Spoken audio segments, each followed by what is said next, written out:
Here on this airfield at Schwarzkopf, we're at 4,000 feet above sea level, which means the air is less dense.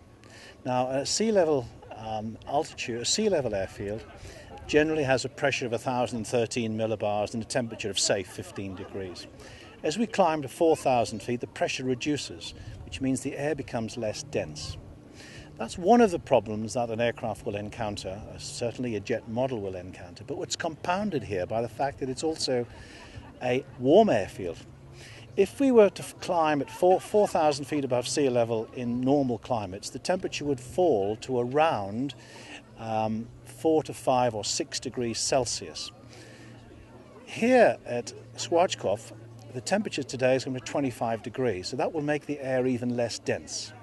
So we are flying in the equivalent of an altitude, a pressure altitude or a density altitude of around 6,000, maybe 7,000 feet. That has two effects on an aircraft. It reduces the amount of lift the wing can produce, and it also reduces the amount of thrust that the engine will produce, one compounding the other.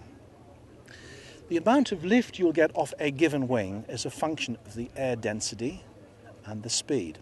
So if we reduce the density of the air, as we have here up at Schwarzkopf at the density altitude of 6,000 feet, for a given speed we're going to get less lift, which means the aircraft's got to fly faster to produce the lift it requires.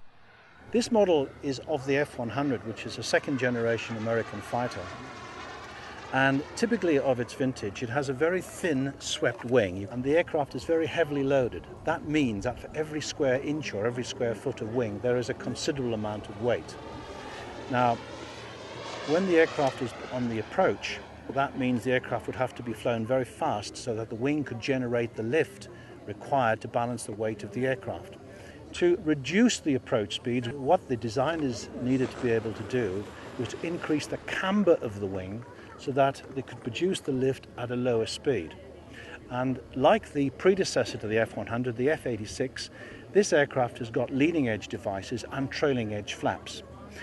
And these flaps are beautifully reproduced, and I will show the leading edge flaps extending, and you also see the trailing edge flaps extending to the mid position at the same time.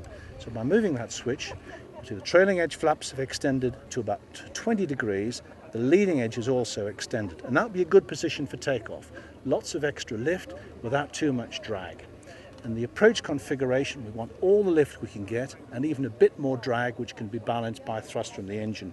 And on this model, you will see the leading edge extending even further and the trailing edge extending much further. So now we have a much greater camber on the wing, and even at this density altitude, there will be compensation for the reduction in the density of the air, which should endow this model with fairly good handling characteristics. The other effect is on the engine. This F-100 flies at sea level extremely well on an AMT Pegasus engine producing around 24 pounds of thrust, but because we have less thrust, because of the reduced mass of air going through the engine, we've actually changed the engine on this aircraft to an AMT Pegasus HP, which at sea level produces around 36 pounds of thrust. My guess at this density altitude, the amount of thrust we'll be getting from the Pegasus HP will be around 32 pounds. Which is still in the order of 8 pounds more thrust than we would have from the standard Pegasus at sea level back in the UK at UK type temperatures. So we've got plenty of thrust now, and with a jet aeroplane, once you've got thrust, half the problem is solved. Increased camber on the wing, that's a long way to recovering the increase in density altitude. So my prediction is that this model will actually fly better than most models because of the flaps and the increase of thrust than many other models here.